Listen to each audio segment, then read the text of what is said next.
ये बिना ममता के मन में होने का संभव ही नहीं, ठीक है ना। तो ये 0-1 में नहीं समझ में आता है कहने का ये मतलब। तो आत्मा के मध्यस्थ होने का प्रभाव हर समय पूरे जीवन में है, इसीलिए यथार्थ और सुख और शांति और संतोष और आनंद की ओर गति है।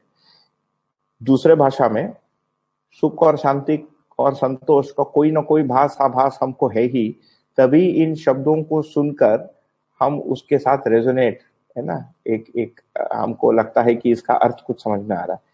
नहीं तो कोई यदि शांति को अनुभव ही नहीं किया हो और शांति शब्द को सुनता है तो उसको ऐसे ही लगेगा कि बाहर के ग्रह गोल से कोई कुछ बोल रहा है ना, उसका भास ही नहीं होगा हमने। और शांति शब्द को सुनता है तो उसको ऐसे ही लगेगा कि बाहर के ग्रह गोल से कोई कुछ बोल रहा है ना, उसका भास ही नहीं होगा हमने। तो इन सुख शांति संतोष है ना, इसको हम कई विधियों से अनुभव किए हैं, परंतु इसकी निरंतरता नहीं है, इसकी मूल की जो वस्तु होनी चाहिए ज्ञान नहीं है, उसके अनुरूप आचरण नहीं है, उसके लिए जागृति है, उसके लिए मध्यस्थ दर्शन है, उसमें एक क्रम मानव व्यवहार दर्शन। तो इसको आगे बढ़ाते हैं। सत्ता व्यापक है, ये आत्मा के बारे में बात हो गया, अभी सत्ता के बारे में बात कर रहे हैं। मध्यस्थ सत्ता व्यापक है, इसलिए वह दबाव का कारण सिद्ध नहीं होता, है ना। यह व्यापक है क्योंकि दबाव और प्रभाव दोनों इकाई का है। तो ये एक बड़ी हमको कहना चाहिए एक रिलीफ है मानव जाति के लिए। क्रिया और सत्ता में भेद नहीं कर पाना, या तो केवल क्रिया रह जाता है या सत्ता रह जाता है, या क्रिया रह जाता है या सत्ता रह जाता है, या केवल भौतिक रह जाता है या केवल चैतन्य रह जाता है, व्यापक नहीं रहता, या केवल व्यापक रहता नहीं रहता है। ये दोनों में से एक या दोनों गायब हो जाते हैं। इतने कॉम्बिनेशन में आदमी ने सोचा है। इन तीनों का सम्मिलित स्वरूप संतृप्तता के रूप में होने से, है ना, मतलब ज्ञान का जो दरवाजा है वो खुल गया ना, क्लैरिटी का, स्पष्टता का, समाधान का। सत्ता व्यापक है, इसलिए वह दबाव का कारण सिद्ध नहीं होता। क्रिया के बिना दबाव या प्रभाव सिद्ध नहीं होता। अतः शून्य अथवा व्यापक सत्ता प्रभाव व दबाव दोनों से मुक्त है। एक प्रश्न आया था, ये शून्य क्यों है? क्योंकि क्रिया नहीं है ना। तो क्रिया के संदर्भ में इसका जब नामकरण करेंगे, इसका नाम है क्रिया शून्य, उसका शॉर्ट फॉर्म है शून्य, वॉइड, जिसमें कोई क्रिया नहीं है। अतः शून्य अथवा व्यापक सत्ता प्रभाव व दबाव दोनों से मुक्त व सम विषम प्रभाव से तटस्थ, मतलब तीनों से उसको कोई फर्क नहीं पड़ता, न किसी को प्रभावित करता है, न किसी को दबाव देता है, न किसी के प्रभाव दबाव में आता है। सत्ता अपने में मध्यस्थ है, आत्मा भी मध्यस्थ है, परंतु आत्मा क्रिया है, इसीलिए आत्मा प्रभावित करता भी है। आत्मा और सत्ता में यही भेद हुआ, है ना। सत्ता मध्यस्थ है परंतु शून्य है, आत्मा मध्यस्थ होते हुए, सत्ता जैसे मध्यस्थ होते हुए भी नियंत्रित भी करता है ना। जागृति पूर्वक अनुभव मूलक विधि से नियंत्रण होता है। यही आत्मा का प्रभाव बुद्धि पर, बुद्धि का प्रभाव चित्त पर। इसी को फिर अनुभव समुच्चय भी कहा है, जो आप अनुभव दर्शन में आगे पढ़ेंगे। ये यदि क्रम अनुभव दर्शन तक चलता है तो ये हो गया। हर इकाई स्वयं की पात्रता अवश्य उसे पाकर गतिशील है ना। तो जड़ प्रकृति में ऊर्जा होना, चैतन्य प्रकृति में सर्वप्रथम कल्पना होना मानव में, है ना, उसके बाद उसमें भास आभास प्रतीति अनुभूति होना, उसमें इच्छा विचार आशा होना, उसमें कृतज्ञता होना, विश्वास होना, सम्मान होना, ये सारे फिर क्रिया के लक्षण हुए, है ना। तो अपने पात्रता के अनुसार उसे प्राप्त कर, है ना, उसे पाकर का मतलब प्राप्त ही है, उसी का अभिव्यक्त हो रहा है, परंतु क्रिया के माध्यम से। तो ये एक बहुत ही एक मार्मिक स्थली है, जो बहुत केयरफुली बैलेंस करके हमको सोचने की आवश्यकता महसूस होती है कि क्रिया और व्यापक में जो जॉइनिंग पॉइंट है, जो योग है ना, मिलन की योग संज्ञा है। इसमें भाषा का अनुशासन, कई बार भाषा के अनुशासन के बावजूद भी विचार में गलत अनुमान होने की संभावना बनी रहती है। तो हम सभी को इसके बारे में हम ध्यान रखेंगे, है ना। मैं भी इसका प्रयत्न करते रहता हूँ। आगे विश्लेषण, व्यापक सत्ता, तो ये ऊपर पात्रता वस्तु स्पष्ट है। अल्प विकसित मानव उसको प्राप्त करके अपने पात्रता के अनुसार अल्प विकास को प्रोजेक्ट करेगा। अध्ययनरत मानव अध्ययन की स्थिति को प्रोजेक्ट करेगा। अर्ध विकसित मानव अपने चेतना के स्तर को प्रकट करेगा, जागृत मानव अपने स्तर को प्रकट करेगा, जागृतिपूर्ण मनुष्य उसको है ना सत्यपूर्ण विधि से प्रकट करेंगे, फिर उसको प्रमाणित करेंगे, है ना। ये पूरा इसका क्रम है। व्यापक सत्ता की सर्वत्र एवं सर्वकालिक अवस्थिति तथा उसमें समस्त क्रियाएं समाहित होने से यह सिद्ध हुआ कि व्यापक सत्ता एवं क्रियाएं अविभाज्य है। ये तो हो गया, है ना, क्योंकि सत्ता हर समय हर जगह अवस्थित है ना। और ये सब आप लोग सभी, हम सभी लोगों को ये सामान्य जानकारी है, परिचय शिविर से ही ये प्रारंभ हो जाता है, तो इसमें हम नहीं जाएंगे इसके विश्लेषण में। यह सार्वकालिक सार्वदेशिक है एवं सर्वत्र व्याप्त होने के कारण सबको समान रूप में प्राप्त है ना। इसमें कोई भेद, तरंग, दबाव कुछ भी नहीं है।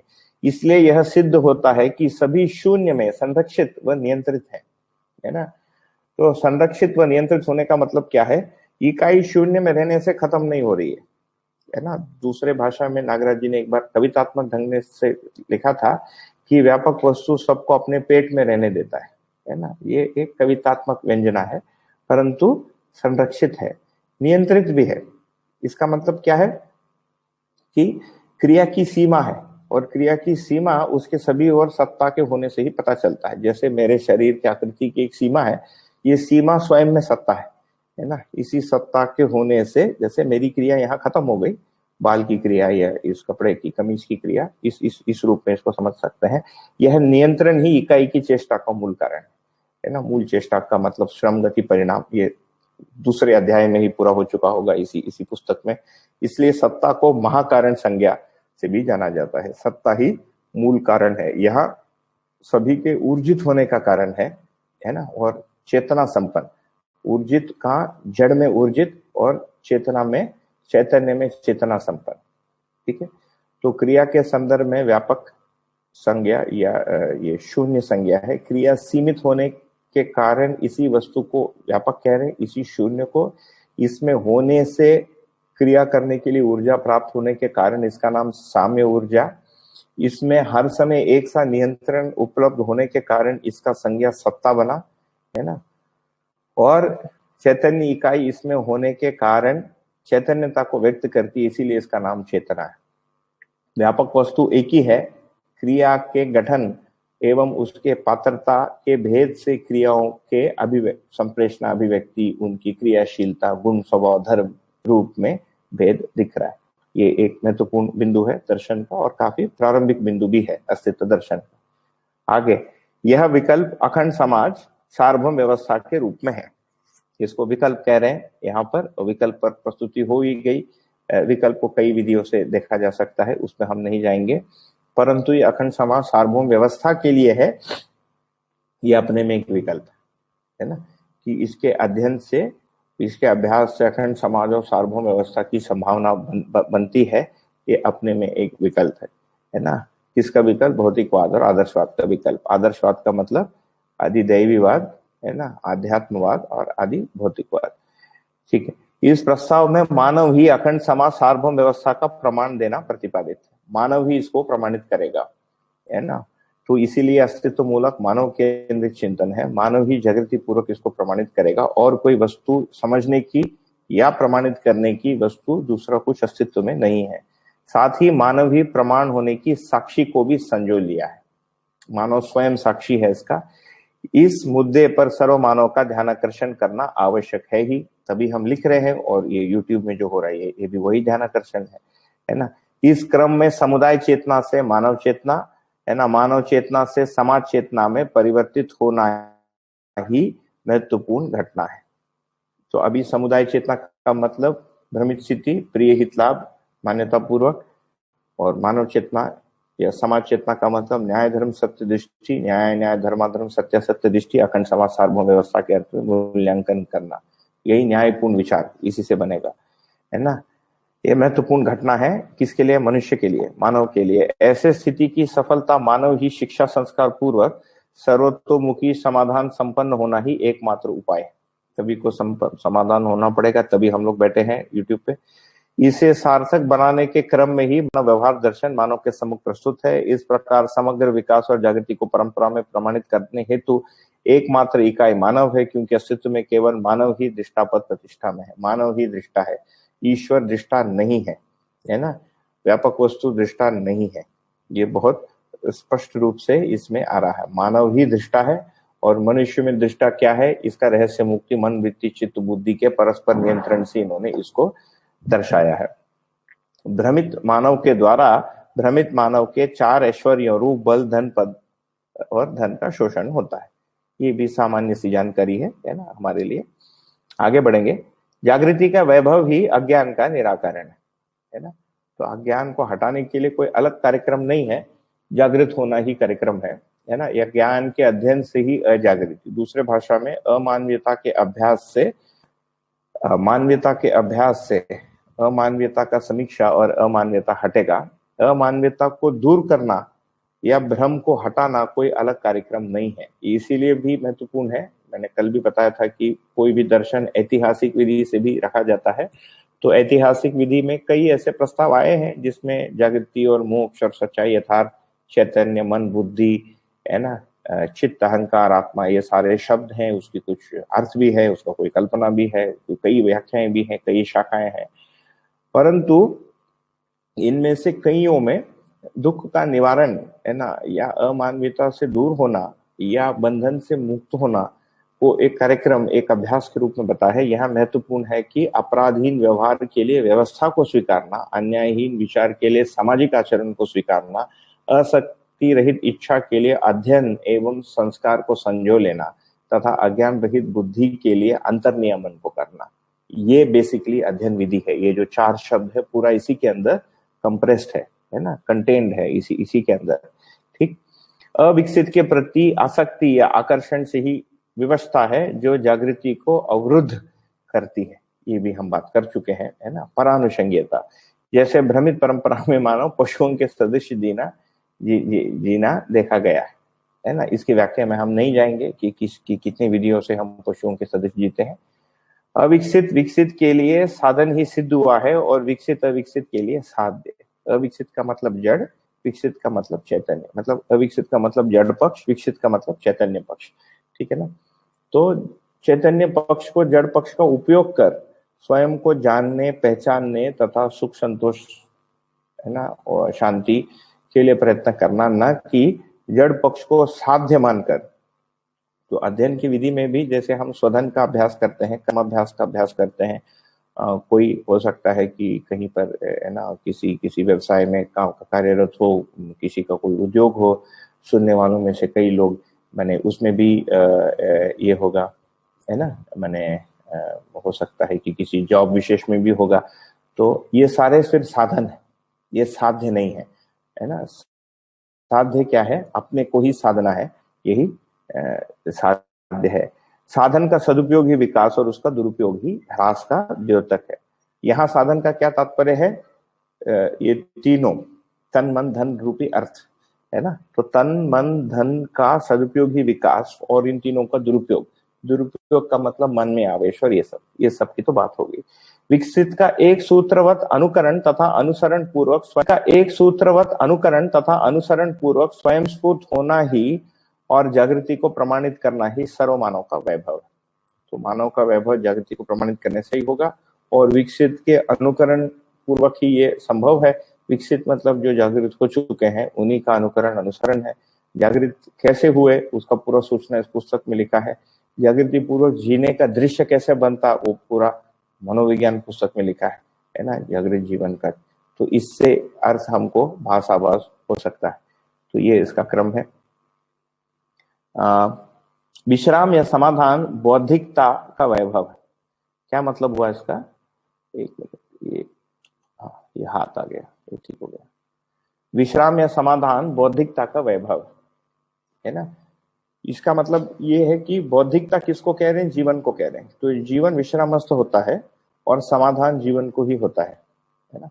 और बुद्धि में होता है। फाइनली आत्ममूलक समाधान की निरंतरता है, बट बुद्धि को समाधान का ज्ञान होता है और समाधानित होता है संपूर्ण जीवन है ना। और वो वृत्ति तक है समाधान। और फाइनली मन का भी है ना। जैसे कि हमारे में 2 मन हो जाता है, ये करूं कि वो करूं, ये वृत्ति का प्रॉब्लम है, मन का प्रॉब्लम नहीं। ये खाऊं कि वो खाऊं, ये कंफ्यूजन क्या है? वृत्ति का है। तो कुल मिलाकर शांति मिलती है वृत्ति को, वो बोध मूलक है, और वो बोध जब अनुभव मूलक हो जाता है तो कुल मिलाकर शांति मिलती है वृत्ति को, वो बोध मूलक है, और वो बोध जब अनुभव मूलक हो जाता है तो उसकी निरंतरता है। तो ये विश्राम या समाधान की सीमा है, ये चैतन्य इकाई तक है। इसीलिए सीमा है क्योंकि अगला वाक्य देखिए, आध्यात्मिकता की कोई सीमा नहीं है। आध्यात्म व्यापक वस्तु को कह रहे हैं सभी आत्माओं का आधार। इसके लिए एक बार उन्होंने बहुत सुंदर परिभाषा दिया था जो मुझे भी याद है। आधारम आत्मा नाम यत्रस्या तत्र अध्यात्म, सभी आत्माओं का आधार बराबर आध्यात्म है। तो आध्यात्म की कोई सीमा नहीं है। इसीलिए आत्मा में जो अनुभव होता है ना, इस असीम अवकाश का अनुभव होता है, व्यापकता का अनुभव होता है। इसका मतलब व्यापक कैसा है इसका अनुभव आत्मा को भी होता, आत्मा को ही होता है।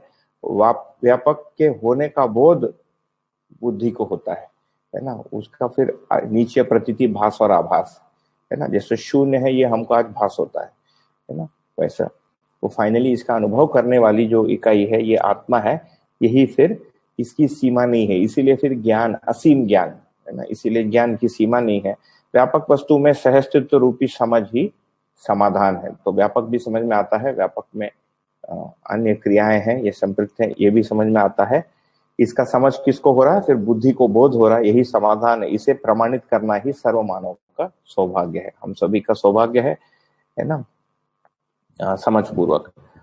यही आगे स्पष्ट किया है। भौतिक, बौद्धिक और आध्यात्मिक तीन श्रेणी में दिया है।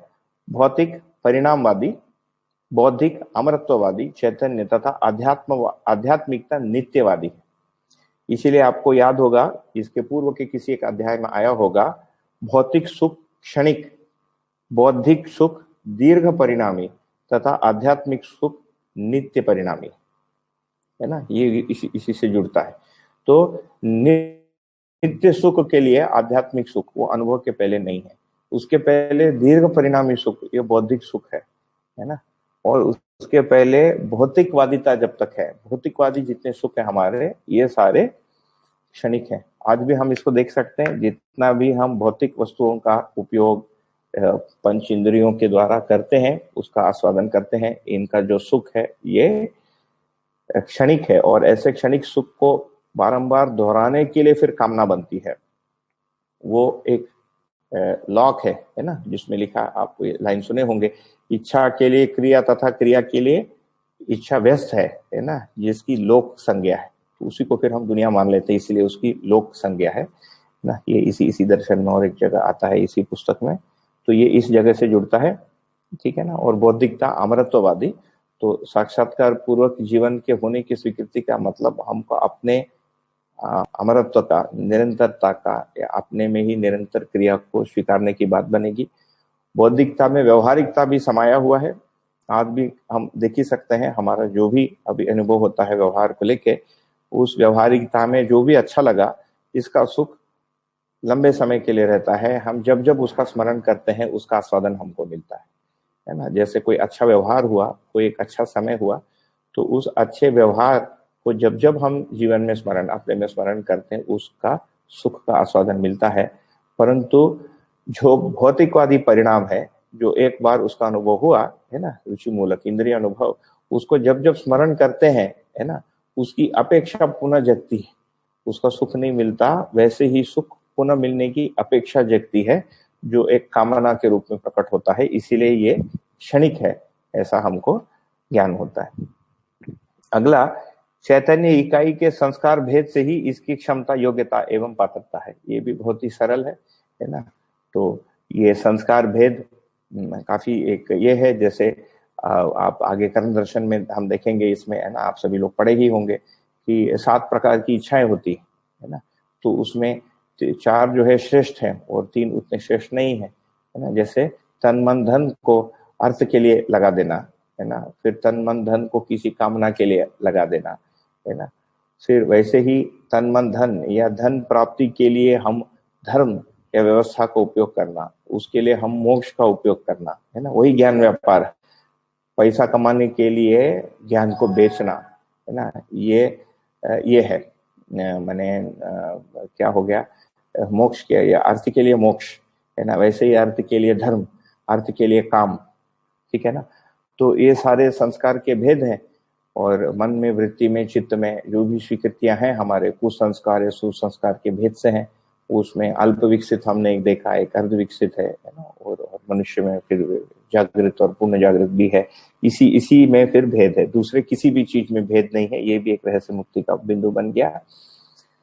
क्षमता, योग्यता एवं पात्रता के अनुसार ही चैतन्य इकाई में मानवीयता, अति मानवीयता और अमानवीयता का उद्घाटन किया है। उसी का मैंने अभी विश्लेषण किया। कुछ अमानवीयता के श्रेणी में आ गया, कुछ मानवीयता के श्रेणी में आ गया, कुछ अति मानवीयता के श्रेणी में आ गया, है ना। ये भी मुझे लगता है पर्याप्त है। तो क्षमता, योग्यता, पात्रता भी काफी सामान्य जानकारी है। समझने की जो ताकत है, इसका नाम है पात्रता। मतलब हमारा जो पात्र है ना, कितना उसमें जगह है जीवन में वस्तु आने के लिए, ये भी मन, वृत्ति, चित्त तथा बुद्धि के रूप में है पात्रता, पूरे में ही, है ना।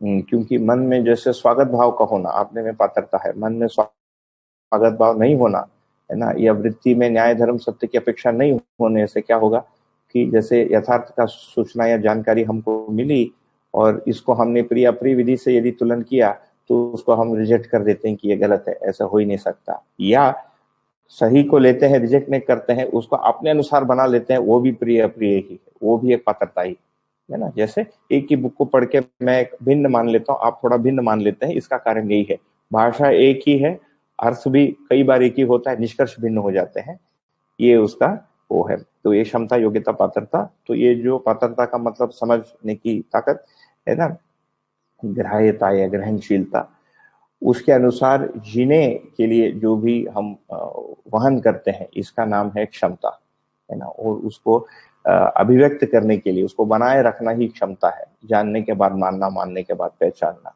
है ना, निर्वाह करना। और योग्यता एक प्रकार से उसकी अभिव्यक्ति, संप्रेषणा, ये सब में चले जाते हैं। आगे, मानव की क्षमता भेद से क्रम से बोध। देखिए क्षमता भेद, अभी यहाँ पर क्षमता नाउन के रूप में प्रयोग हो रहा है। इसके पहले जीवन में एक क्वालिटी के रूप में प्रयोग हुआ, क्षमता, योग्यता, पात्रता। अभी क्षमता शब्द को नाउन के रूप में प्रयोग कर रहे हैं, कैपेसिटी के रूप में। मानव की क्षमता मतलब पात्रता, क्षमता, योग्यता, तीनों को एकत्रित रूप में फिर एक ही वर्ड जब यूज होता है तब क्षमता है। तो केवल क्षमता जब लिखा रहता है, तीनों वर्ड उसमें समाये हैं, नहीं तो तीनों को अलग से खोलते हैं, है ना। भाषा प्रयोग करने का अधिकार होता है लेखक के पास, उसको उन्होंने प्रयोग किया है। मानव की क्षमता भेद से क्रम से बोध, बुद्धि में, दर्शन, ये चित्त में आ गया, है ना। क्योंकि दर्शन में रूप, गुण, स्वभाव, धर्म सभी समाया है ना। तो दर्शन का ज्ञान होता है बोध को, और चित्त उसका दर्शन करता है, ठीक है। कल्पना, यथार्थ से भिन्न जो भी चित्त में हुआ, वृत्ति में हुआ, वो कल्पना। आपको याद होगा, मन और वृत्ति के संयोग में स्वप्न होता है ना। और प्रमाणित नहीं होने वाले कल्पनाएं ही स्वप्न कहलाते हैं। तो प्रमाण के लिए उसमें वस्तु नहीं रहता है, इसीलिए प्रमाणित नहीं होता है। तो इच्छा ही नहीं है, स्पष्ट इच्छा ही नहीं है, मात्र विचार और मन है, इसका नाम है कल्पना। और वो वृत्ति में विचार भी नहीं है, केवल मन में ही अपेक्षा है, इसका नाम है आशा। और नीचे आ गया, बुद्धि से चित्त, चित्त से वृत्ति से होते हुए वो कल्पना होते हुए मन में आ गया। उसके बाद अवस्था, ये ज्ञान अवस्था में है ना, ठीक है ना। प्रयास, प्रभाव और मानव की क्षमता का द्योतक है। तो पूरा एक प्रकार से विषय भोग में ग्रसित मानव से लेकर ये पूरा पशु मानव, राक्षस मानव होते हुए अल्प विकसित, अर्ध विकसित और जागृति तक का पूरा उन्होंने एक लाइन में डाल दिया इस विधि से। अगला बिंदु, पदार्थ, मन, वृत्ति, चित्त, बुद्धि और आत्मा का नाश नहीं है ना, या अभाव नहीं है, इनमें मात्र विकास और जागृति क्या ही न्यूनाधिक्य है। ये भी सामान्य जानकारी है। क्रिया का नाश नहीं होता, अस्तित्व धर्म है। जीवन का भी नाश नहीं होता, वो भी अस्तित्व धर्म है। उसमें भी मन, वृत्ति, चित्त, बुद्धि और आत्मा का नाश नहीं होता है। तो आत्मा व्यापक वस्तु में विलय होने का यह मतलब नहीं है कि वो गायब हो गया, है ना। आत्मा यदि बना रहता है और आत्मा को ज्ञान हुआ, इसका यह मतलब नहीं कि बुद्धि, चित्त, वृत्ति रुक गए। आत्मा और बुद्धि को कारण क्रिया यदि मानते हैं, इसका यह मतलब नहीं है कि सूक्ष्म क्रिया अर्थात चित्त, वृत्ति और मन, या दूसरे भाषा में मन, चित्त, बुद्धि और मन, है ना। पुराने विधि से यदि हम देखेंगे कि ये शरीर के साथ रह गया, या जड़ के साथ रह गया, या संसार जो है विलय हो गया, प्रलय हो गया, ये सारी भाषाओं का ये मतलब नहीं है कि इनका क्रिया शून्यता हो गए, ये शून्य नहीं होते हैं। विलय होने का मतलब रूप में परिवर्तन होना, यही विलय। उद्भव विभव प्रलय का मतलब है कि रूप में परिवर्तन होना।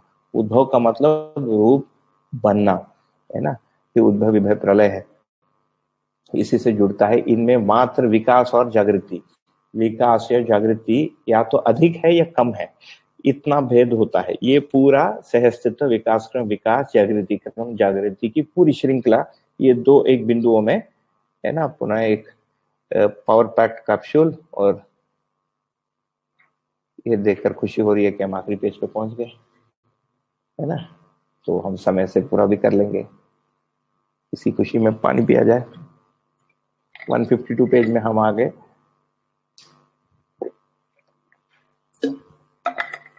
प्रथम बिंदु, पदार्थ परिणामवादी। पदार्थ परिणामवादी का मतलब उसके रूप में परिवर्तन हो रहा है ना। यहाँ पर श्रम गति परिणाम के रूप में है, तो परिणामवादी का मतलब है कि रूप में परिवर्तन हुआ, और रूप के परिवर्तन को ही फिर हम परिणाम का परिवर्तन कह रहे हैं। जैसे पत्थर का चूरा बन जाना या लोहे का जंग पकड़ लेना। प्राण तरंगवादी, प्राण में दो सांस लेने की प्रक्रिया है, जो स्पंदनशीलता है, उसी को तरंग या वेव कह रहे हैं। मन चयनवादी, है ना, मन आस्वादन के लिए, चयन के लिए हर समय आशान्वित है, यह मन चयनवादी। वृत्ति तुलनवादी, है ना। चित्त चित्रणवादी। बुद्धि बोधवादी तथा आत्मा अस्तित्ववादी तत्व है। क्रम से यदि देखेंगे, अंततः वस्तु के अस्तित्व का होना या नहीं होना, इसका ज्ञान या निर्णय आत्मा को ही हो रहा है ना। और काल मतलब वर्तमान का, क्रिया मतलब चैतन्य क्रिया का, और व्यापक का बोध, इन तीनों का जो अधिकारी है ये बुद्धि है। ठीक, तो ये भी काफी स्पष्ट है ना। मुझे लगता है कि ये आप पहले देखे पढ़े होंगे। मन, जैसे मन रसग्राही है ना, वृत्ति तत्वग्राही, चित्त गुणग्राही, है ना, तथा बुद्धि बोधग्राही, ये आप पहले पढ़े होंगे, ये उसी से जुड़ता है। आत्मा के बारे में बता रहे हैं अभी अलग से पुनः। आत्मा तीनों कालों में मध्यस्थ क्रिया के रूप में एक सा विद्यमान है। आत्मा में कोई भी परिवर्तन होता नहीं, आत्मा भ्रमित नहीं होता है, केवल इसमें अनुभव नहीं होना और होना, दो स्थिति होती है। क्या मतलब हुआ इसका? अजागृत स्थिति में या अर्ध जागृत स्थिति में भी आत्मा में अनुभव नहीं रहता, है ना। उस समय आत्मा बुद्धि का दृष्टा जरूर बना रहता है ना, क्योंकि आत्मा मध्यस्थ है। ऐसा हो नहीं सकता है कि जीवन में कुछ हुआ और आत्मा को पता नहीं चला। अंतर क्या हुआ इसमें? आत्मा को पता चला है, इसका ज्ञान बुद्धि को हुआ कि नहीं हुआ, या चित्त को हुआ कि नहीं हुआ, अंतर इतना ही, यही जागृति। चित्त को बुद्धि का पता चलना ही, चित्त बुद्धि के प्रति जागृत हुआ, है ना, और उसके वस्तु के प्रति जागृत हुआ। बुद्धि को आत्मा का पता चलना बराबर आत्मबोध, तो बुद्धि आत्मा के प्रति जागृत हुआ। एंड फाइनली आत्मा जागृत नहीं हो रहा, आत्मा अनुभूत हो रहा है व्यापक वस्तु में। इसी को फिर परमानंद संज्ञा दिया है ना। तो बुद्धि में आनंद है, बुद्धि के प्रत्यावर्तन बराबर आनंद, और आत्मा के प्रत्यावर्तन बराबर परमानंद। इसीलिए आत्मा की जो क्रिया हमको मिलती है मनोविज्ञान में, उसका नाम है अस्तित्व, है ना, और उसके आचरण का नाम है परमानंद, है ना। गति में स्थिति गति ऐसे मिलता है। वही अनुभव और प्रामाणिकता, बल, अनुभव बल है ना, और प्रामाणिकता का क्रिया जो है वो प्रमाण है ना। प्रमाण शक्ति जो है उसका क्रिया जो है प्रामाणिकता है। तो अस्तित्व अपरिवर्तनीय है, इसका आत्मा में अनुभव, बुद्धि में बोध होता है, ठीक है ना। अस्तित्व में कोई परिवर्तन नहीं है, नित्य वर्तमान है, इसका अनुभव आत्मा को होता है और इसका बोध बुद्धि को होता है। तो यदि हमारे पास कुछ ज्ञान ऐसा है कि अस्तित्व में परिवर्तन होता है ना, फिर या तो वो व्याख्या की कमी है, या बोध की कमी है, या अनुभव की कमी है। उल्टा यदि हम जोड़ेंगे तो ऐसा बनेगा। ठीक, आगे स्वस्वरूप तथा पर स्वरूप बोध बुद्धि में, ठीक है, ये दो भेद हैं बुद्धि में। इसके बारे में बोध के ये हम बात किए। आत्मबोध रहित, है ना, संकल्प सहित जो बोध होता है, ये पर स्वरूप बोध, स्वयं के स्वरूप का बोध नहीं हुआ, है ना। किसको? बुद्धि को। तो बुद्धि को स्वयं की निरंतरता स्वीकार हो सकती है, चित्त, वृत्ति और मन का दृष्टा बुद्धि है उसका भी बोध होगा, सुख, शांति, संतोष, है ना, स्वभाव, धर्म, ये सारी चीजों का, और वस्तुगत सत्य का, वस्तु स्थिति सत्य का, परंतु स्वस्वरूप का बोध नहीं है। आत्मबोध होने के साथ ही स्वस्वरूप का बोध। तो ये दो भेद है बोध की बुद्धि में, पूर्ण अपूर्ण चित्रण भेद से चित्त, है ना। तो बुद्धि, चित्त जो है यथार्थ बुद्धि के नियंत्रण में होने से पूर्ण, अन्यथा अपूर्ण चित्रण। मतलब तो ये नहीं हम बोल सकते कि कुछ भी नहीं दिख रहा है, कुछ तो दिख रहा है, आधा अधूरा दिख रहा है चित्रण से, और जो देखने का स्तर है ये चित्रण है। सत्यासत्य, धर्माधर्म, न्याय न्याय, लाभालाभ, हिताहित, प्रिय प्रिय, भेद से वृत्ति, है ना, वह प्रवृत्ति। तो ये दो विधि से होता है, या तो प्रिय प्रिय, हिताहित, लाभालाभ, ये एक स्तर है तुलन का। दूसरा है न्याय न्याय, धर्माधर्म, तुलन का। दूसरा है न्याय न्याय, धर्माधर्म, सत्यासत्य। जब न्याय न्याय, धर्माधर्म और सत्यासत्य में आते हैं उसका नाम है वृत्ति। जब प्रिय प्रिय, हिताहित, लाभालाभ में रहते हैं उसका नाम है प्रवृत्ति, है ना।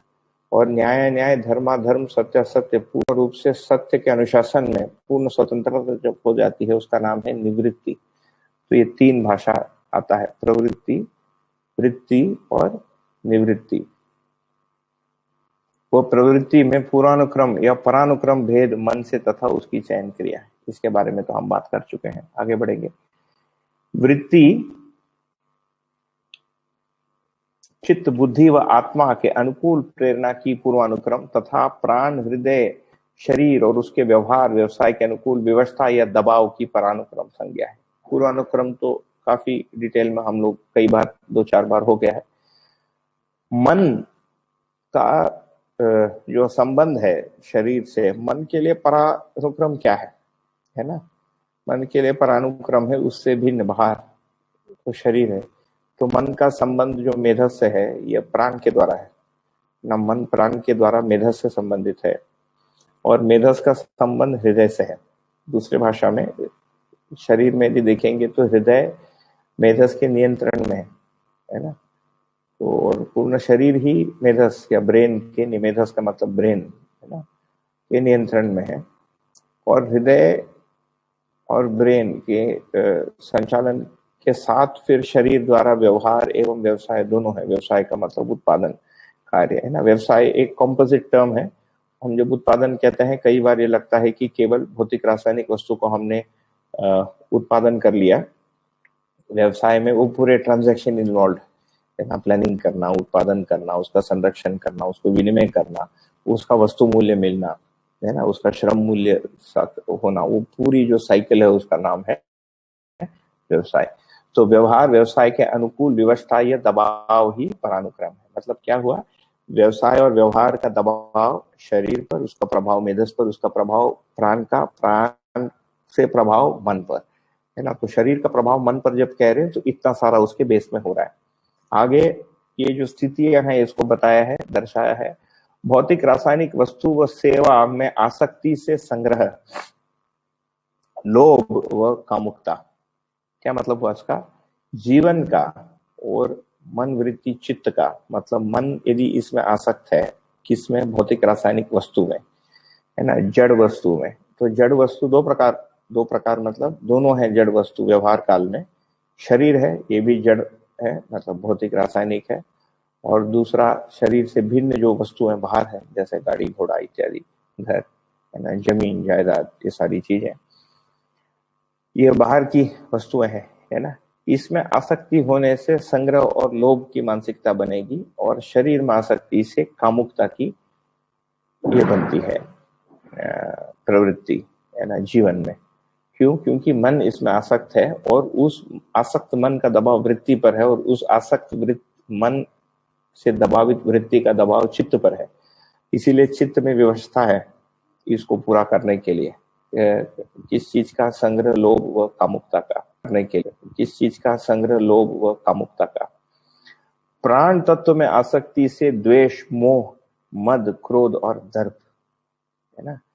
तो ये हुआ शरीर पर आसक्ति होने से क्या हुआ, उससे भी सूक्ष्म यदि देखेंगे, मन और मेधस के बीच में जो प्राण है, उसमें जब प्राण तत्व है, उसमें जब आसक्ति हो जाती है तो उसमें द्वेष, मोह, मद है ना, क्रोध भी है उसमें, और दर्प भी है। दर्प का मतलब ही है अपने आप के बारे में ज्यादा मान लेना, जैसे मद जैसे। तो ये हम अपने में अनुभव कर भी सकते हैं।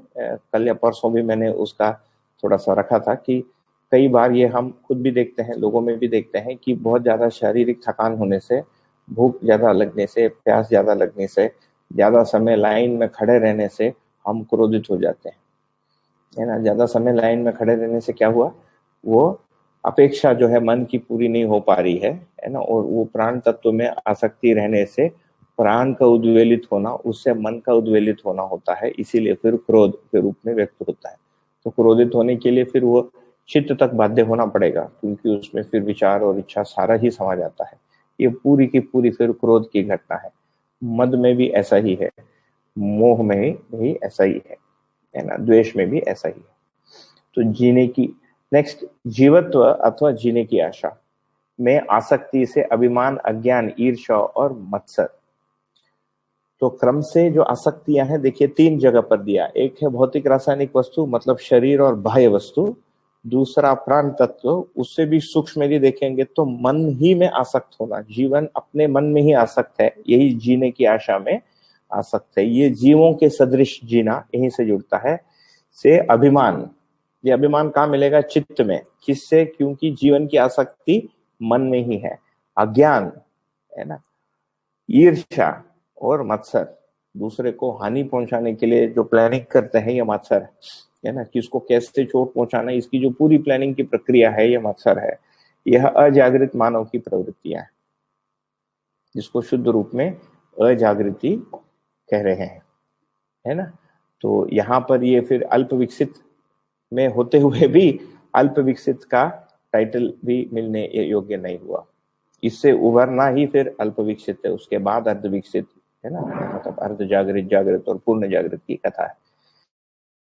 सत्य के प्रति निष्ठा से, अब सीधे चले गए हैं सत्य के प्रति निष्ठा। तो सत्य संकल्प मतलब श्रवण हो गया, मनन हो गया, अभ्यास पूर्वक हम साक्षात्कार पूर्वक, है ना, अवधारणा हो के आत्मबोध भी हो गया। तो सत्य के प्रति निष्ठा से, उसके पहले ये निष्ठा संकल्प के रूप में होगा, उसके पहले तीव्र इच्छा के रूप में होगा।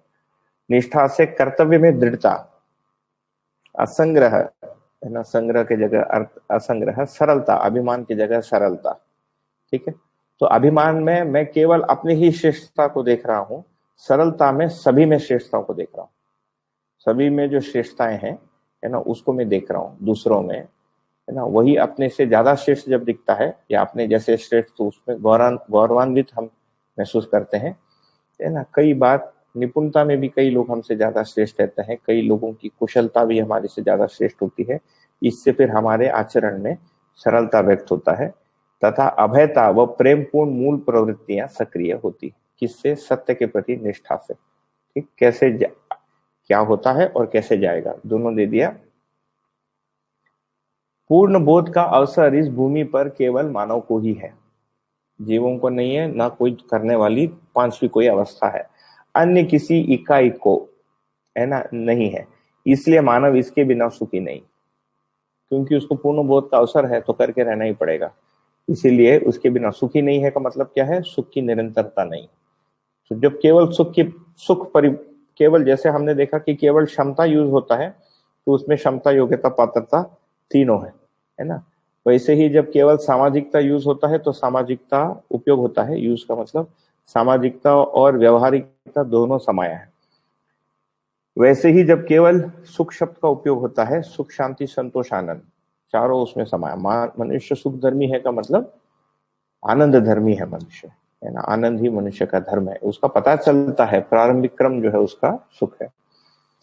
स्वस्वरूप आत्मबोध को पूर्ण बोध संज्ञा है, यही पूर्ण बोध है ना। तो बोध की पूर्णता का मतलब है कि आत्मबोध। पूर्णता हमने देखा, गठन पूर्णता, क्रिया पूर्णता और आचरण पूर्णता, है ना, यही पूर्णता है।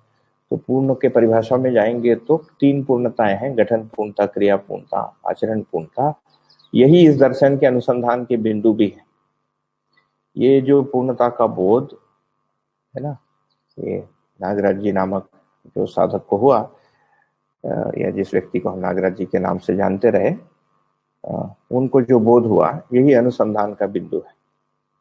एक चर्चा अक्टूबर शायद 2010 की बात है, मुझे याद है, मैं ये पूछा गया था, उनसे पूछा था मैंने कि आप संपृक्तता को अनुसंधान में क्यों नहीं रखे, है ना, पारगामिता के बिंदु को क्यों नहीं रखे। उनका उत्तर भर मैं रिपीट कर सकता हूं। उन्होंने कहा, हम लोग ज्ञान को अनुसंधान नहीं मानते हैं, है ना। ये हम लोग कौन है, मैं पूछने गया नहीं, मेरी हिम्मत नहीं हुई, है ना। और ज्ञान को अनुसंधान नहीं मानते हैं, इसका तात्पर्य क्या है, उसके बारे में सोचता रह गया। उसके ऊपर और कोई मैं प्रश्न पूछ नहीं पाया। आप भी उस पर सोचते रहिए, मैं भी सोचा ही हूँ, ठीक। तो स्वस्वरूप आत्मबोध को पूर्ण बोध संज्ञा है। ये पूर्ण बोध है। पूर्ण बोध में तीनों आ रहा है। अगले बिंदु में लिखा, अस्तित्व दर्शन बोध, जीवन ज्ञान बोध, मानवतापूर्ण आचरण बोध। इसका मतलब क्या हुआ, इसके पूर्व जो अवधारणा हो रहा है, यदि हम उसका अवधारणा नाम दें, क्योंकि आत्मबोध को सत्यबोध कहा है, सत्यबोध को भी अवधारणा कहा है एक जगह, और उसके पूर्व को भी भाषा, क्योंकि है वही क्षेत्र, तो नाम एक ही देना पड़ेगा। जैसे इस कमरे को मैं भर रहा हूं, तो पूरा भरा हुआ कमरे का एक नाम है, अर्ध भरा हुआ कमरा भी उसी कमरे में भरपाई हो रही है, तो जगह वही है, बुद्धि ही है, इसीलिए वो भी अवधारणा ही कहना बनेगा, ऐसा हम अनुमान कर सकते हैं। ये हमारी कल्पना है ये, ठीक है। तो ये पूर्ण बोध, तो आत्मबोध के पहले जो बोध होता है, इसका नाम है अपूर्ण बोध। तो इसलिए पूर्ण बोध भेद से बुद्धि में बोध होता है। इसी को 3 लाइन पहले ही हम देखे, पर स्वरूप तथा स्वस्वरूप को के भेद से बोध बुद्धि में, है ना। तो ये जो पर स्वरूप बोध है, ये फिर अपूर्ण है। पूर्ण होता है जब स्वस्वरूप का भी ज्ञान हुआ, उसके बाद ये अनुभूत आत्मा का अनुभव बोध बुद्धि में होना, उससे धारणा बनी, है ना। उसमें पूरे रूप से अवधारणा धारणा के रूप में बोध होगा उस जीवन को, वो फिर पूर्ण जागृति या जागृति हुई, है ना। तो ये एक प्रकार से बोध का ही बहुत सारा उन्होंने स्पष्टीकरण दिया है। आखिरी के 3 लाइन है, जागृत मानव परंपरा ही सर्व मानव में से केले सर्व शुभ का स्रोत है, ठीक है। ये भी काफी सामान्य है, सर्व मानव के लिए होना है, तो ये है। कुछ क्वेश्चन नहीं, ठीक। तो जागृत मानव ही इसके लिए, जागृत मानव परंपरा ही सर्व मानव के लिए स्रोत हो सकता है ना। उसके पहले जैसे पूछा कि भाई सर्व मानव के लिए स्रोत होने के पहले क्या होगा, उसके पहले कुछ लोग उस ज्ञान के प्राप्ति के लिए प्रयत्न करेंगे, है ना, जैसे हम लोग कर रहे हैं। 52 लोग, 52 लोग बचे हैं, इसमें ये बता रहा है, हम 52 लोग, मैं खुद ही एक हूं, तो 51 बचे। मन स्वस्थता अथवा आनंद की उपलब्धि ही रहस्य से मुक्ति है ना। फाइनली रहस्य मुक्ति किसको रहस्य है, मन को वृत्ति के क्रियाओं का पता नहीं है, ये रहस्य है। वृत्ति को चित्त के क्रिया का पता नहीं है, ये एक रहस्य है। चित्त को बुद्धि के क्रियाओं का पता नहीं है, ये एक रहस्य है। बुद्धि को अंततः आत्मा की क्रिया का पता नहीं है, ये भी एक रहस्य है। ये रहस्य मुक्ति ही भास प्रतीति अनुभूति है। ये होना ही सुख शांति संतोष आनंद का अनुभव है। तो ज्ञान और अनुभव, है ना, ये दोनों का मिलन बिंदु कॉन्कॉमिटेंस कहते हैं, है ना। कोइंसिडेंटल हमको दिखता है। भास होना ही फिर सुख है ना। आभास होना ही शांति है, प्रतीति पूरा होना ही संतोष है ना। और फिर बोध, आत्मबोध पूरा हो जाना ही आनंद है। आत्मा का प्रत्यावर्तन ही फिर परमानंद है। तो किसको रहस्य था, मन वृत्ति चित्त बुद्धि को रहस्य था, और ये रहस्य मुक्ति प्रत्यावर्तन क्रिया द्वारा संभव हुई। यही मन स्वस्थता भी है। मन फिर स्वस्थ हुआ, मतलब पूरा ही जीवन स्वस्थ हुआ, है ना। तो मन स्वस्थता को हम प्रमाणित कर सकते हैं, ये अनुभव मूलक विधि से, अंततः अनुभव मूलक विधि से ही संभव है। उसके पहले इसके बोध प्रतीति आभास एवं भास की श्रेणियां हैं, उसके अनुपात की उसकी स्वस्थताएं है ना। इसी को फिर भिन्न बौद्धिक स्थिति के रूप में भी यहाँ पर बताया। स्वस्वरूप की अनुभूति परंपरा सहज योग विधि से सार्थक होना पाया जाता है। क्या मतलब हुआ इसका? स्वस्वरूप की अनुभूति योग की प्रक्रिया से संभव हुआ, है ना, मिलन की योग संज्ञा है। ठीक, तो ये योग क्या है, इसको इन्होंने अभ्यास दर्शन में लिखा है ना, योग अभ्यास के नाम से, कि योग अभ्यास जागृति के अर्थ में चरितार्थ होता है ना, आचरण पूर्णता ही चरितार्थता है। ठीक है, उसको फिर लिखा है, ये वहां पर पारंपरिक शब्दों का प्रयोग किया गया है, धारणा ध्यान समाधि पूर्वक अर्थ अथवा श्रवण मनन निधिध्यास पूर्वक ये चरितार्थ होता है ना। तो वो जो पूरी प्रक्रिया है उसको दूसरी जगह चिंतन अभ्यास के नाम से भी इंगित किया गया है। यही योग की विधि से पूरा हुआ है ना। तो ये योग का परिभाषा मध्य दर्शन के अनुसार, मतलब दूसरे भाषा में यदि हम देखेंगे कि स्वस्वरूप की अनुभूति कैसे हुई, परंपरागत जो योग के बारे में जो शब्द था और उससे जो इंगित जो प्रक्रिया थी उस विधि से साधना करके फिर कैसे योग करने से ये स्वस्वरूप, क्योंकि नागराज जी के अनुसार, पुनः हम एक बार यहाँ स्मरण करेंगे, नागराज जी के अनुसार योग की अभी जो परंपरा में जिसको योग नाम, विगत विचारधाराओं में जिसको योग नाम से हम सुने हैं, हम में से कुछ लोग पढ़े होंगे, कुछ लोग उसका साधना किए होंगे, कुछ लोग उसमें सफल भी होंगे, हम नहीं जानते, होते ही होंगे तभी लोग उसको करते हैं। उस योग के विधि से धारणा से ध्यान, ध्यान से समाधि, है ना, के स्थिति में पहुंचने के पश्चात भी नागराज जी के वाक्यों में ब्रह्म ज्ञान नहीं हुआ, ब्रह्म ज्ञान उसमें नहीं हुआ, मतलब स्वस्वरूप का ज्ञान उसमें नहीं हो रहा है ना। उनके अनुसार उनको जो हुआ, तो वो उन्होंने कहा कि हमारी आशा विचार इच्छाएं चुप हो गई और चुप होने को हमने ज्ञान माना नहीं। ठीक है, तो ये उनके वाक्यों से हम सुने हैं। और यहाँ पर फिर योग को मिलन संज्ञा बोल के योग अभ्यास को कैसे करने से वो पूरा होगा उसको अथा से इति तक उन्होंने पूरे दर्शन में लिखा है। योग का अर्थ मिलन से है, सार्थक मिलन का अर्थ जागृत परंपरा में। देखिए, तो परंपरा में शरीर का जीवन से मिलना भी योग है ना, जो मिला हुआ ही है ना, कैसे मिले हुए हैं, है ना, इसका ज्ञान होना ही फिर अनुभव है। ठीक है, ये ज्ञान आत्मा को होता है, इसका बोध बुद्धि को होता है, इसकी कल्पना चित्त को होती है। जागृत मानव के साथ जागृति के लिए मिलन क्रिया संपन्न होती है, ये भी एक मिलन के अर्थ में इन्होंने दिया है। इन्हीं वाक्यों के साथ हम सर्व शुभ हो, है ना, तो हम लोग भी ऐसा ही कामना करते हैं और हमारा भी शुभ हो, तो वो स्वकृपा से होगा। और उसी क्रम में मैं मान रहा हूं कि शास्त्र अध्ययन की ये श्रृंखला हम लोग आगे बढ़ा पाए, है ना। और यहाँ पर कुछ प्रश्न है और हमारे पास 13 मिनट है।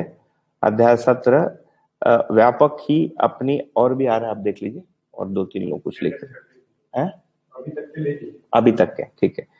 तो 11:17 बज के 13 minute, we have 13 minutes, so we will take up the questions.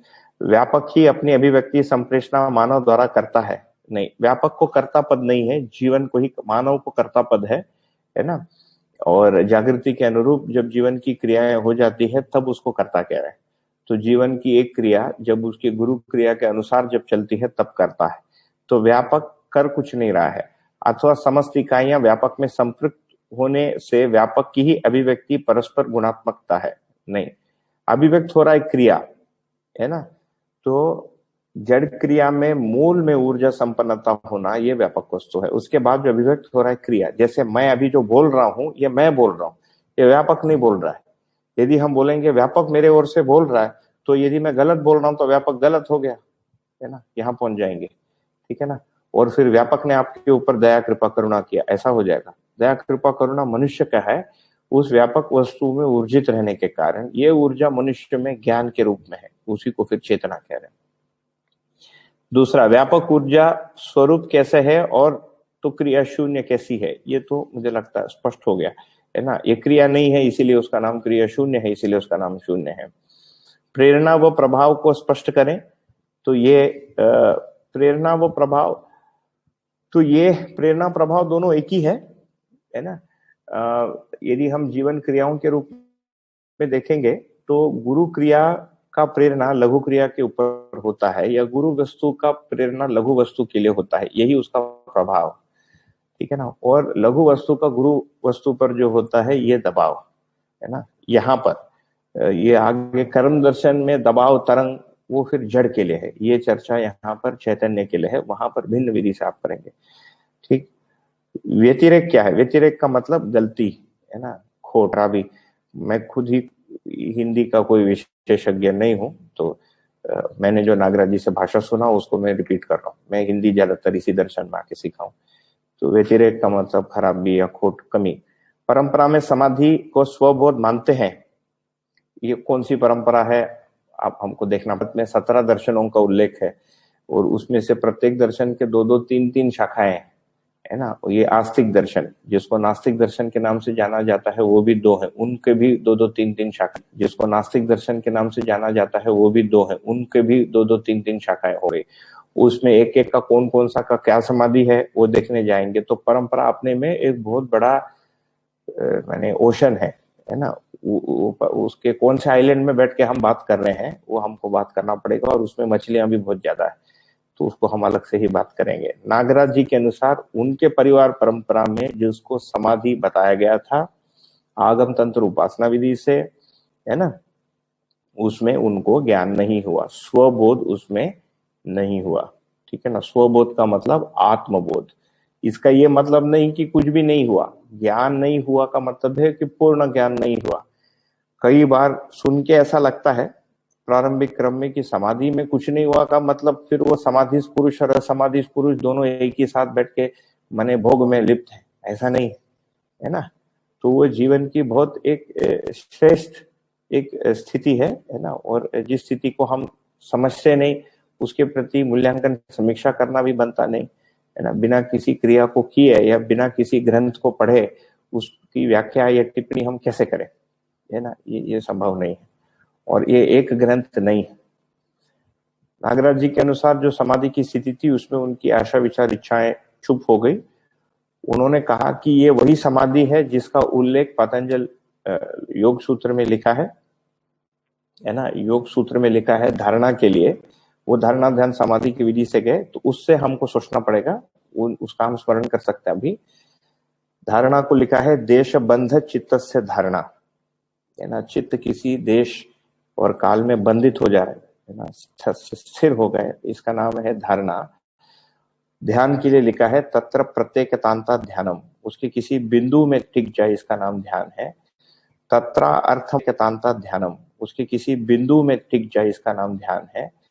तत्र अर्थमात्र निर्भाषा, केवल अर्थ रह जाए, स्वरूप शून्य विधि, वो भी मिवि भी आया है, विधि भी आया है, स्वरूप शून्य मिवि समाधि, स्वरूप शून्य हो जाए वही समाधि है।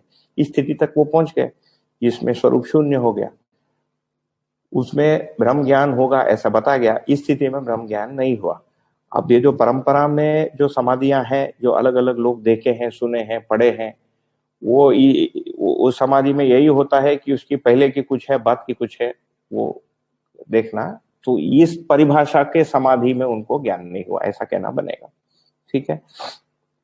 गठनपूर्ण परमाणु समझाइए, पूरा 17वां चैप्टर वही था, गठनपूर्ण परमाणु, ब्रह्म से लेकर अल्प विकसित से लेकर, है ना, कैसे होता है। तो ये तो काफी आप मैंने अध्ययन बिंदु के किसी एक मतलब सत्र को पूरा कर लीजिए, इसमें पूरा हो जाएगा गठनपूर्ण परमाणु, है ना। केंद्र में 1 अंश और परिवेशों में 60 अंश, 61 अंशों का परमाणु होता है जो भार मंदन अणुबंधन से मुक्त होता है, ठीक है। 7 मिनट बचे हमारे। समावेश को सम कैसे करना है अपने अनुभव से समझाएं। नहीं, ये मेरा अनुभव तो इसमें यहाँ पर हम नागराज जी के अनुभव को चर्चा करने के लिए बैठे हैं। आपने एक दूसरे के अनुभव के लिए हम कभी चाय पे मिलेंगे तो बात करेंगे, वो ज्यादा उचित लगता है ना। पर समावेश को सम कैसे करना है कि शांत कैसे करना आपका स्पष्ट नहीं हो रहा है, परंतु विषम आवेश सम मध्यस्थ, न्याय धर्म सत्य की जो वस्तु है ये अपने में सम मध्यस्थ वस्तु है ना। तो अस्तित्व दर्शन ज्ञान, जीवन ज्ञान, मानवतापूर्ण आचरण ज्ञान, या दूसरे भाषा में यथार्थता, वास्तविकता, सत्यता, तीसरे भाषा में नियम, नियंत्रण, संतुलन, न्याय धर्म सत्य, है ना, या सहअस्तित्व, विकास क्रम विकास, जागृति क्रम जागृति, है ना, या अखंड समाज, सार्वभौम व्यवस्था, ये सब का अध्ययन का मतलब ही है कि हम सम और मध्यस्थ का अध्ययन कर रहे हैं। इसको समझने के क्रम में किसी एक समय में हमारे में सम समीक्षित होके विषम समीक्षित होके एक किनारा होके सम मध्यस्थ होके फिर मध्यस्थ होगा, है ना।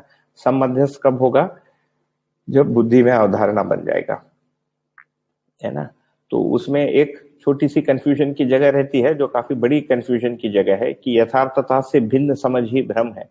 कई बार हम चित्रण को अवधारणा मान लेते हैं, मतलब तर्क को बता पाने को, वाक्यों को दोहराने को, है ना, वाक्यों का स्मरण पूर्वक उपयोग करने को हम अवधारणा मान लेते हैं, जबकि अवधारणा एक ज्ञान है ना, और अवधारणा के लक्षण है ना, वो सारे लक्षण फिर मान्यता के लक्षण है, क्योंकि अवधारणा होना है अनुभव का, है ना, सत्य का, धर्म का, न्याय का या स्वभाव धर्म का।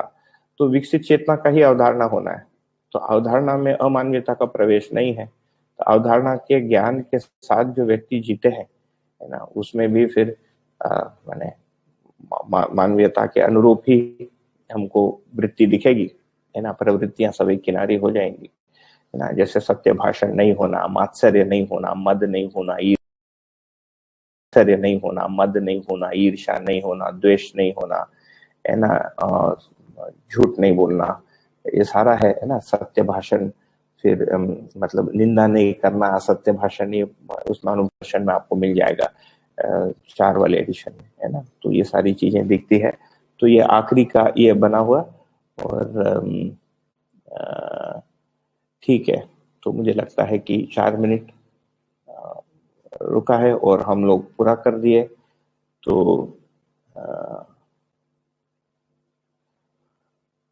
व्यापक को ऊर्जा स्वरूप कहा है, प्लीज समझाइए। एक कोएग्जिस्टेंस है उनका नाम।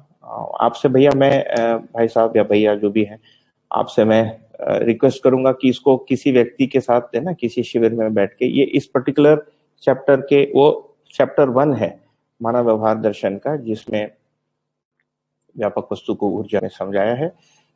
यहाँ, है ना, उसका संदर्भ होता नहीं बनेगा। व्यापक ऊर्जा है ना, साम्य ऊर्जा के रूप में है, यही उसका स्वरूप है। ठीक है, बढ़िया। तो मुझे लगता है ठीक है, बढ़िया है। तो ये रहस्य मुक्ति, होपफुली इसके बारे में हम दोनों ही कुछ कम से कम तार्किक विधि से हम रहस्य मुक्त हो पाए, और शाब्दिक और तार्किक विधि से हो पाए। अब हमारे आचरण के रूप में हम रहस्य मुक्त हो पाए, और है ना, ज्ञान के रूप में हम रहस्य मुक्त हो पाए, इसी अपेक्षा के साथ। और इसका आगे वाला जो अध्याय चैप्टर 18, क्योंकि अभी आप रहस्य मुक्त हो गए, तो आपको सुख, शांति, संतोष, आनंद अभी अगले चैप्टर में हो जाएगा, जो आज दोपहर को या कल आपको हो जाएगा, है ना। इसी शुभकामनाओं के साथ आप सभी को धन्यवाद। और पुनः एक बार मैं दोहराना चाहता हूं कि ये जो भी मेरी प्रस्तुति है, ये शास्त्र अध्ययन के आधार पर, मनन के आधार पर है ना। और इसको आप जो भी मैंने निष्कर्ष के रूप में या किसी एग्जाम्पल के रूप में आपको संप्रेषित किया, इसको आप कृपया दर्शन में जो लिखा है ना, और मैंने जो भी संवाद उपलब्ध है, कुछ आगे भी उपलब्ध हो जाएंगे, उससे करके आप इसको कृपया जांचिए, है ना। जांचने से मुझे आज के दिन ऐसा लगता है, और आगे मेरी उम्मीद है आगे परिष्कृत ये होगा, इसी उम्मीद से आज भी कुछ स्वीकृतियां है ना। तो नहीं तो हम आज ही पूरे पड़ जाते हैं ना, तो ऐसी तो बात नहीं है। तो इसको हम सभी ध्यान में रखते हुए बहुत धन्यवाद। हरिहर है ये